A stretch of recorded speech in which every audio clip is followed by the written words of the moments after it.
Hello, dear listeners. Welcome to Woven English. Today we are going to follow the remarkable journey of Jeff Bezos.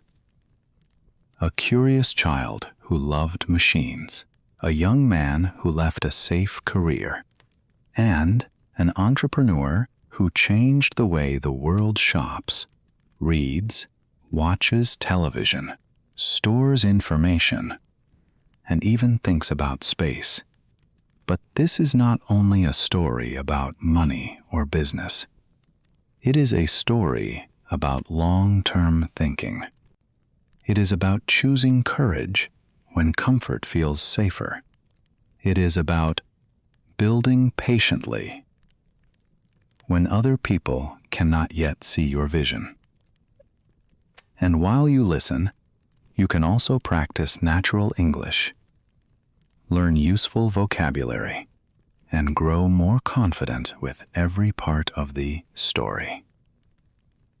Before we begin, think about this question.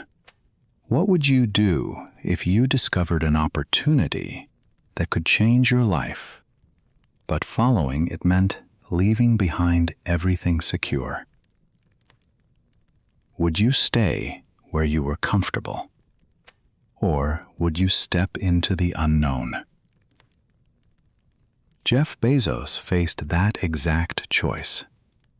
His answer helped create one of the most powerful companies in modern history. But his journey began far away from giant warehouses, fast delivery, and advanced technology. It began with a young mother, a complicated family story, and a little boy who wanted to understand how everything worked. Jeffrey Preston Jorgensen was born on January 12, 1964, in Albuquerque, New Mexico. His mother, Jacqueline, was still a teenager when he was born. She was only 17 years old and still trying to finish school. Life was not easy. She had to care for a baby while facing pressure, uncertainty, and the judgment of people around her. Jeff's biological father, Ted Jorgensen, was also very young. The marriage did not last. When Jeff was still a small child, his mother separated from Ted and began building a new future for herself and her son. A few years later, Jacqueline met Miguel Bezos. He was often called Mike. Mike had come to the United States from Cuba as a teenager. He did not arrive with wealth or an easy path. He had to learn a new language, adjust to a new culture, study hard, and create a life through determination. Mike married Jacqueline and adopted Jeff. From that moment, the young boy became Jeffrey Preston Bezos. Mike treated him as his own son and became a steady, important figure in his life. He showed Jeff what discipline looked like. He also showed him that a difficult beginning did not have to decide the rest of a person's story. From a very early age, Jeff was unusually curious. He did not simply accept that an object worked. He wanted to know why it worked. He wanted to open it, examine it, rebuild it, and sometimes improve it.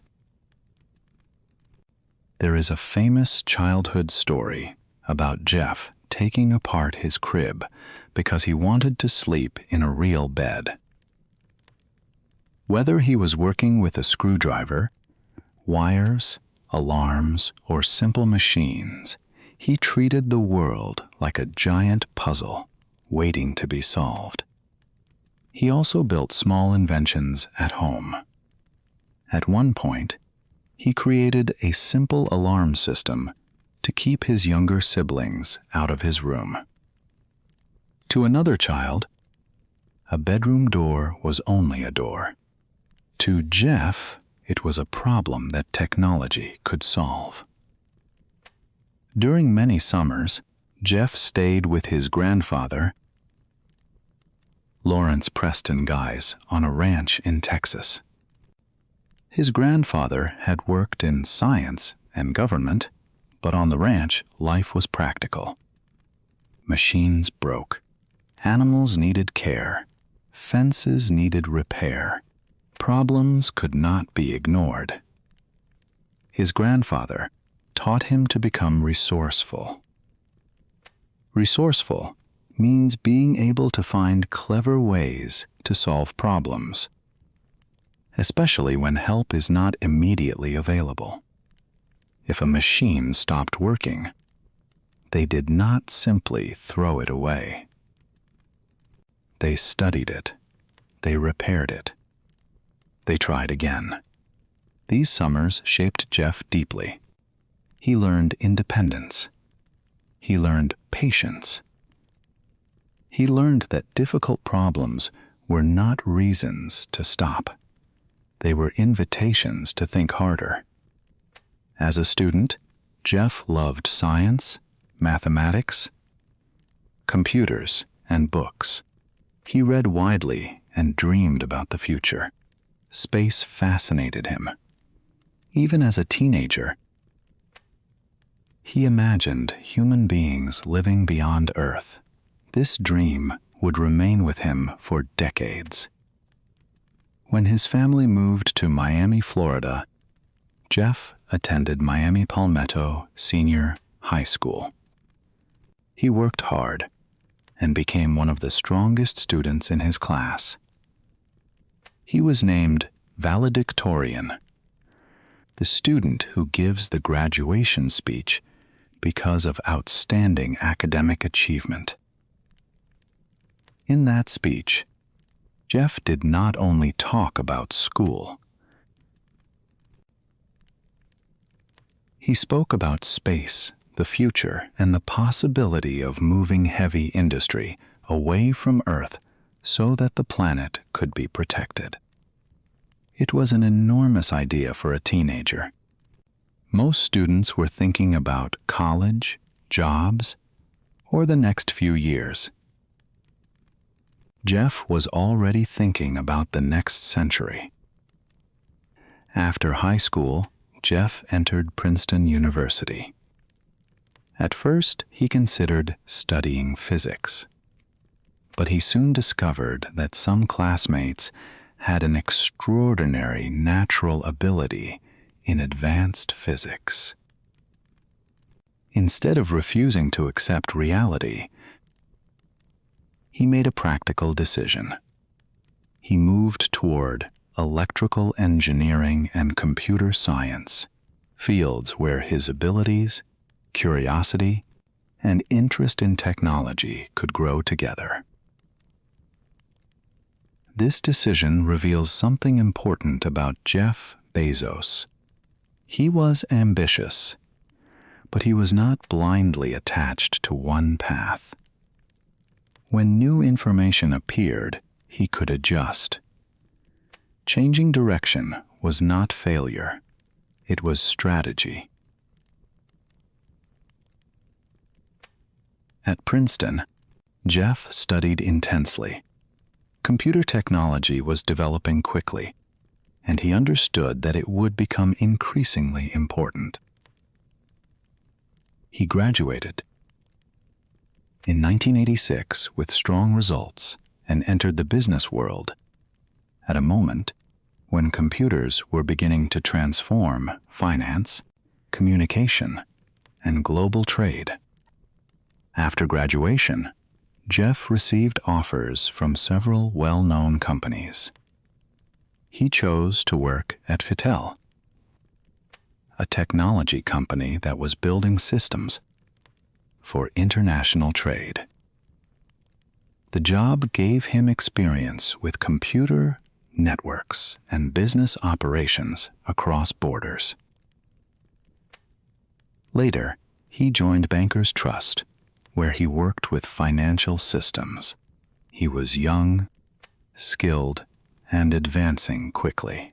But his most important career step came when he joined D.E. Shaw, a respected investment firm in New York. D.E. Shaw used computers and mathematics to study financial markets. It was an ideal environment for someone who understood both technology and business. Jeff rose rapidly inside the company and became one of its youngest senior vice presidents. His life looked successful. He had a respected position, a high salary, and a promising future. He also met Mackenzie Tuttle, who worked at the same firm. They married in 1993.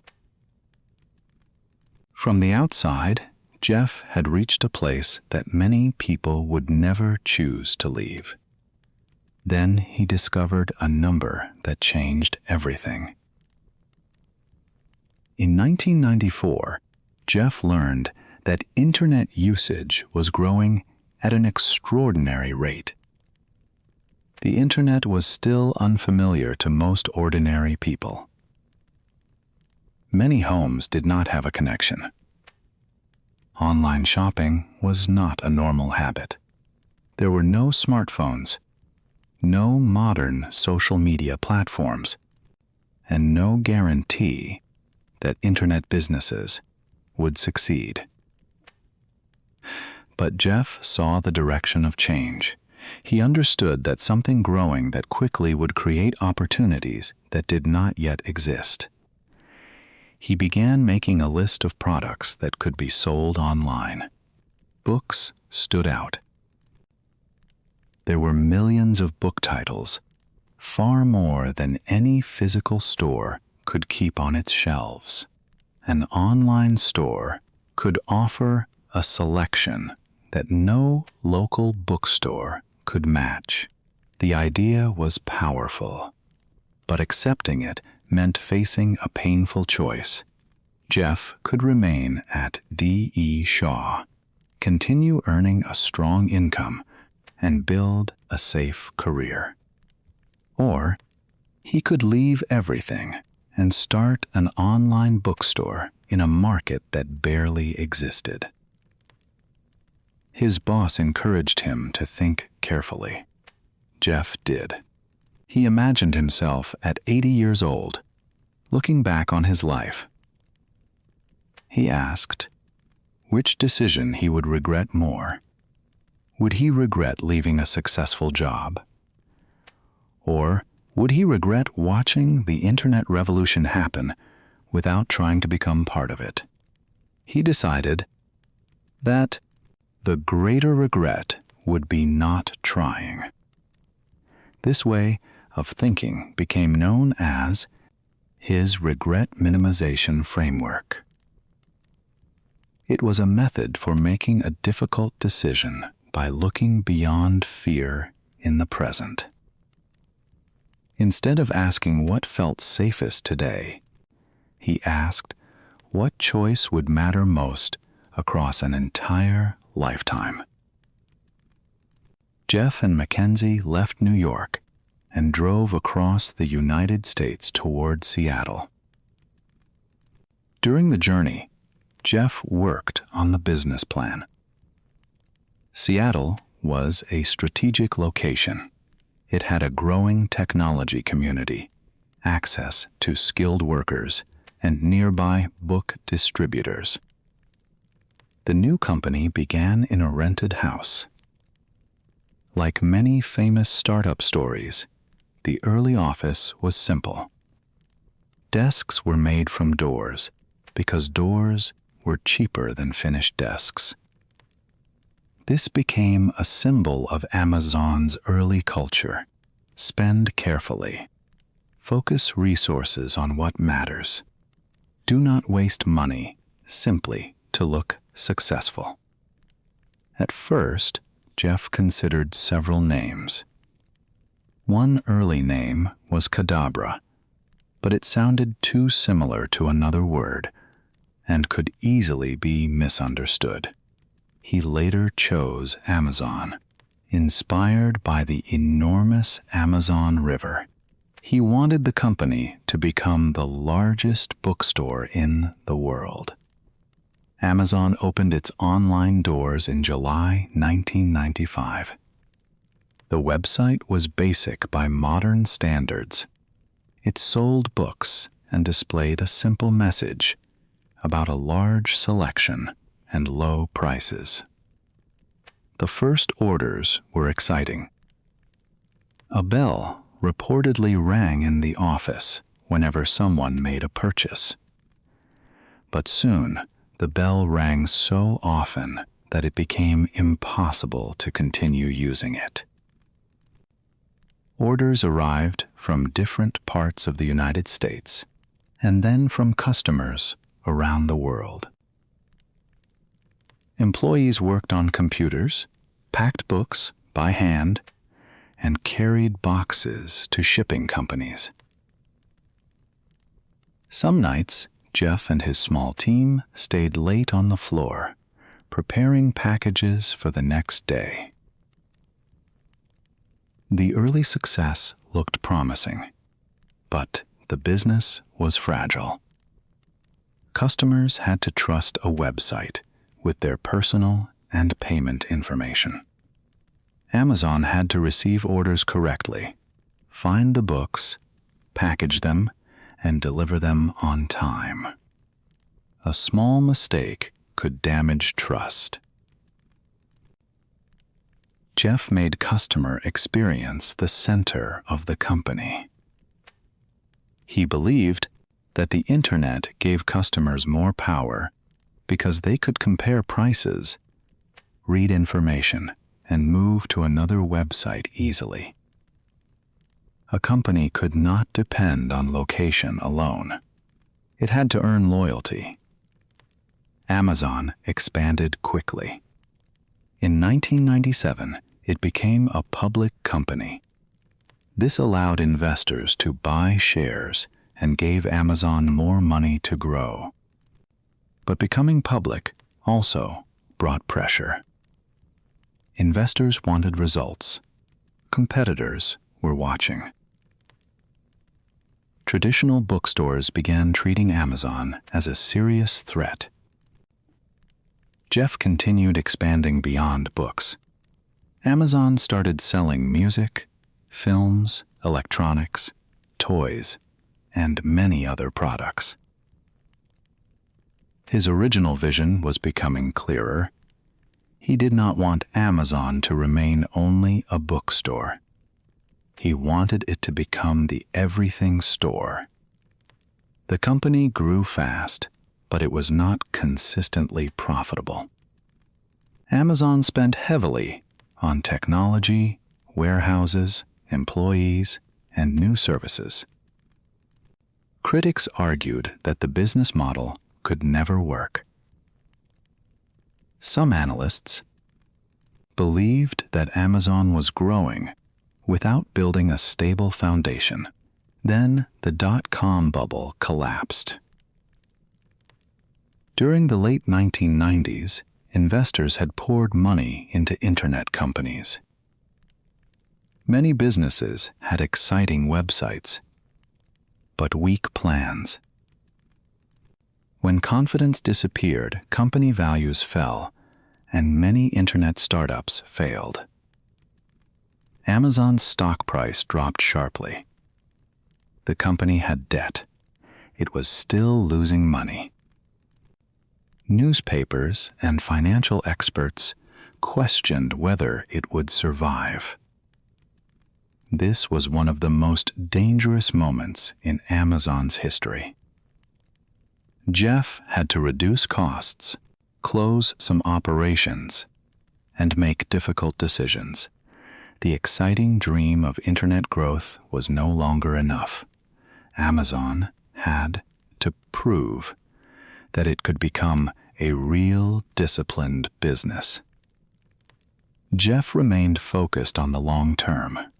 He believed that if Amazon improved selection, price, convenience, and customer trust, the company would become stronger over time. He did not ignore financial reality, but he refused to allow short-term fear to destroy the original vision. Amazon survived. Many of its competitors did not. In 2001, the company reported an important quarterly profit. It was not enormous, but it was symbolic. It showed that Amazon could move toward financial stability. The next stage of growth came through ideas that were larger than online retail. One important change was the creation of Marketplace. Instead of selling only products owned by Amazon, the website allowed outside businesses and individuals to sell directly to customers. This increased selection without requiring Amazon to own every item. Another major invention was Amazon Prime, launched in 2005. Customers paid an annual membership fee and received fast shipping on many purchases. At first, the program seemed risky. Shipping was expensive, and some people inside the company worried that heavy users would cost Amazon too much money. But Prime changed customer behavior. Members began visiting Amazon first because shipping felt easier and more predictable. Over time, Amazon added video, music, reading benefits, and other services. Prime became more than a delivery program. It became an ecosystem that encouraged customers to remain connected to Amazon. Amazon also created the Kindle. For years, the company had sold physical books, but Jeff understood that a successful company sometimes had to challenge its own existing business before another company did it first. The Kindle, introduced in 2007, allowed people to download and read digital books. It made purchasing a book almost immediate. Readers no longer had to visit a store or wait for delivery. For publishers and authors, the change created both opportunities and new conflicts. But for customers, digital reading became simpler. Perhaps the most surprising, Amazon's success began as an internal technology project. As Amazon expanded, its teams needed reliable computing systems. Building new services was slow because each team had to create similar technical tools again and again. The company began developing shared systems that could provide storage, computing power, and other digital services when needed. These tools eventually became Amazon Web Services, often called AWS. Launched publicly in the 2000s, AWS allowed other companies to rent computing power and data storage through the internet. A small startup no longer needed to buy and maintain expensive servers before testing an idea. AWS grew into a central part of the modern internet. Streaming companies, software businesses, government organizations, and large corporations used cloud services to operate. Amazon was no longer only a retailer. It had become one of the world's most important technology infrastructure companies.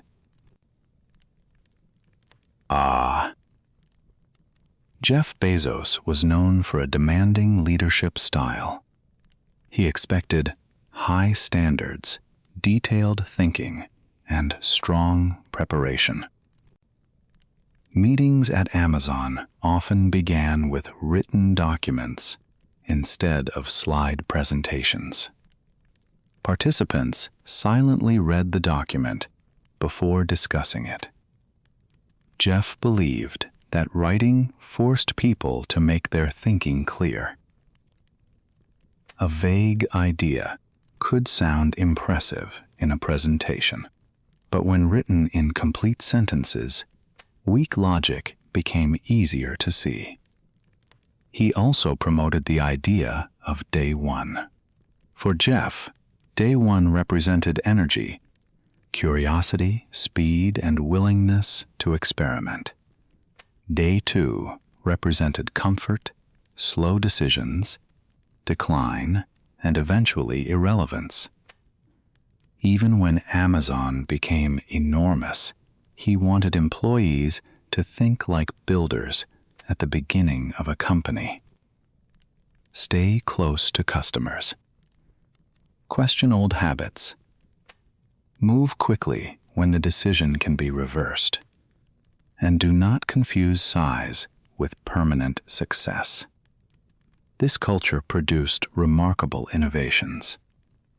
It also created criticism. Amazon's rapid expansion placed pressure on workers, small businesses, delivery systems, and competitors.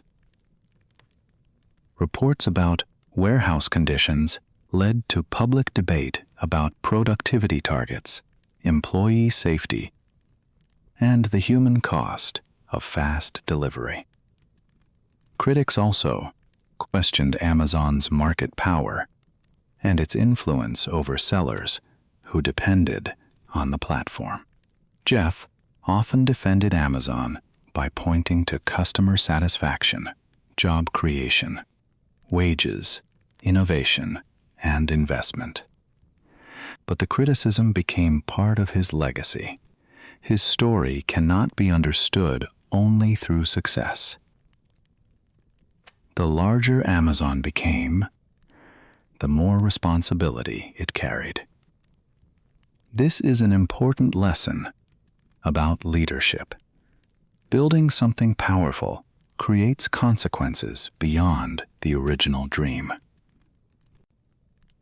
A leader must think not only about growth, but also about the people, communities, and systems affected by that growth. While Amazon continued expanding, Jeff returned to one of his oldest dreams: space. In 2000, he founded Blue Origin, a private space company. Its long-term goal was to make space travel more accessible and create a future where millions of people could live and work beyond Earth. Blue Origin developed reusable rockets. Reusability matters because traditional rockets are extremely expensive when major parts can be used only once. If a rocket can launch, return, and fly again, the cost of space travel may fall over time. For years, Blue Origin worked quietly. Jeff often described the approach with a phrase that meant moving step by step, carefully, and with purpose. This was different from Amazon's public speed, but it reflected the same long-term mindset. In July 2021, Jeff traveled to space aboard Blue Origin's New Shepard vehicle. He flew with a small crew, experienced a few minutes of weightlessness, and returned safely to Earth. For Jeff, the flight connected his childhood imagination with reality. The boy who once spoke about human life in space had now left the planet, even if only briefly. In the same year, Jeff stepped down as Amazon's chief executive officer. He did not leave the company completely, but he moved away from daily leadership and focused more attention on Blue Origin, long-term projects, and philanthropy. His charitable work included the Bezos Day One Fund, which supported organizations helping families experiencing homelessness and worked on early childhood education. He also created the Bezos Earth Fund, committing significant resources to climate and environmental efforts. These projects attracted both praise and questions. Supporters saw the possibility of large-scale help. Critics argued that billionaires should not have so much private influence over public priorities. Once again, the scale of Jeff's success created a complicated debate. Jeff Bezos also experienced major changes in his personal life. He and Mackenzie ended their marriage in 2019, after many years together. Mackenzie Scott later became widely known for giving large amounts of wealth to charitable organizations. Personal change, public criticism, and professional transition all arrived during a period when Jeff was one of the most recognized people in the world. His life had moved far beyond the small garage where Amazon began. So, what can we learn from his journey? The first lesson is to think beyond the present moment. Jeff did not leave his job because starting Amazon was safer. He left because he believed the future would be shaped by the internet. Long-term thinking allowed him to accept short-term discomfort. The second lesson is to focus on real problems. Amazon succeeded because it made selection larger, shopping easier, and delivery more convenient. AWS succeeded because companies needed flexible computing systems. Strong businesses often begin by solving a clear problem for other people. The third lesson is to experiment. Not every Amazon idea succeeded. Some products disappeared. Some investments failed. Some decisions created expensive lessons. But Jeff believed that invention required failure. A company that never failed might simply be avoiding difficult opportunities. The fourth lesson is to remain adaptable. Jeff changed his university focus. Amazon changed from bookstore to marketplace. It moved from retail into media, devices, logistics, advertising, and cloud computing. Adaptability does not mean abandoning your purpose. It means finding better ways to reach it. The fifth lesson is that success creates responsibility. Amazon made life easier for millions of customers, but its size also raised difficult questions about labor, competition, privacy, and power. Achievement should not end reflection. The greater the influence, the more carefully its effects must be examined. Jeff Bezos did not build Amazon in one perfect moment. He built it through thousands of decisions. Leaving a job, driving west, choosing a name, packing the first boxes, surviving the dot-com crash, launching Prime, investing in AWS, making mistakes, facing criticism, and continuing to look toward the future. His journey reminds us that a large result can begin with a small observation. Internet use is growing. Books are difficult to stock in one store. Customers want greater convenience. Companies need computing power. Rockets should be reusable.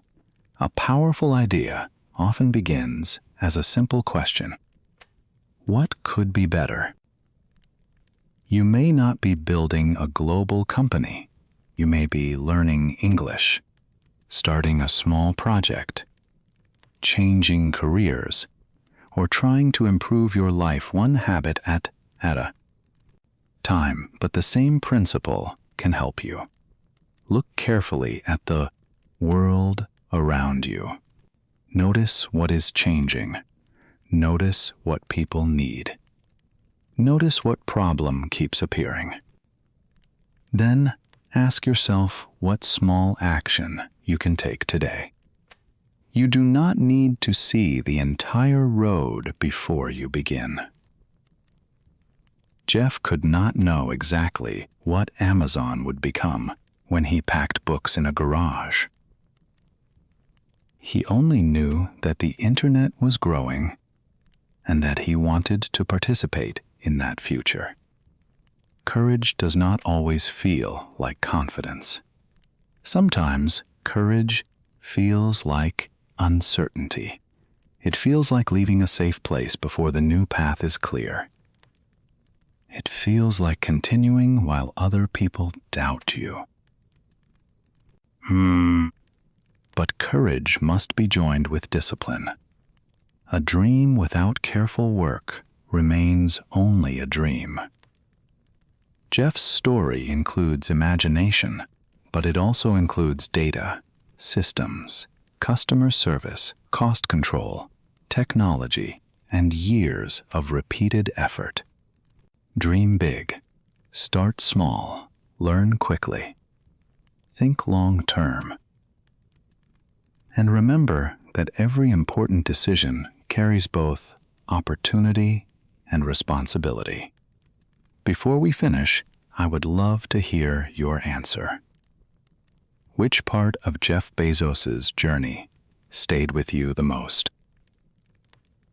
Was it the moment he left a secure career? Was it Amazon's survival during the dot-com crash? Or was it his return to the childhood dream of space? Share your thoughts in the comments. And tell us where you are listening from today. If this story helped you practice English or inspired you to think differently, please support Woven English by liking the video and subscribing to the channel. Here, we learn English through meaningful stories about people, choices, failure, courage, and change. Thank you for spending this time with me. Keep listening. Keep learning. Keep building your future one decision at a time. And remember, the next great chapter of your life may begin with one simple question. What could you create if you were brave enough to begin?